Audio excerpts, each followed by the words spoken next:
I was young once, and I am sure I was never ungenerously thrust back. I remember my mother's prayers and they have always followed me. They have clung to me all my life. All that I am, or hope to be, I owe to my angel mother. I invoke the considerate judgment of mankind, and the gracious favor of Almighty God.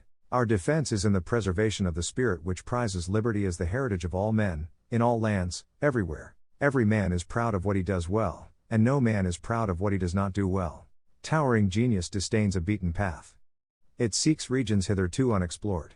I take the official oath today, with no mental reservations and with no purpose to construe the Constitution or laws by any hypercritical rules. I do not impugn the motives of any one, opposed to me. I freely acknowledge myself the servant of the people, according to the bond of service. You have no oath registered in heaven to destroy the government, while I shall have the most solemn one to preserve, protect, and defend it. I shall take care, as the Constitution itself expressly enjoins upon me, that the laws of the Union be faithfully executed in all the states. The man does not live who is more devoted to peace than I am. None who would do more to preserve it. My countrymen, one and all, think calmly and well upon this whole subject. Nothing valuable can be lost by taking time. Neither let us be slandered from our duty by false accusations against us, nor frightened from it by menaces of destruction to the government nor of dungeons to ourselves. The dogmas of the quiet past are inadequate to the stormy present. I claim not to have controlled events, but confess plainly that events have controlled me. I have always found that mercy bears richer fruits than strict justice. Perhaps a man's character is like a tree and his reputation like its shadow. The shadow is what we think of it, the tree is the real thing. Allow me to assure you, that suspicion and jealousy never did help any man in any situation. I can say for one that I have no other so great as that of being truly esteemed of my fellow men, by rendering myself worthy of their esteem. Discourage litigation. Persuade your neighbors to compromise whenever you can. I am rather inclined to silence, and whether that be wise or not, it is at least more unusual nowadays, to find a man who can hold his tongue than to find one who cannot. I shall not surrender this game leaving any available card unplayed.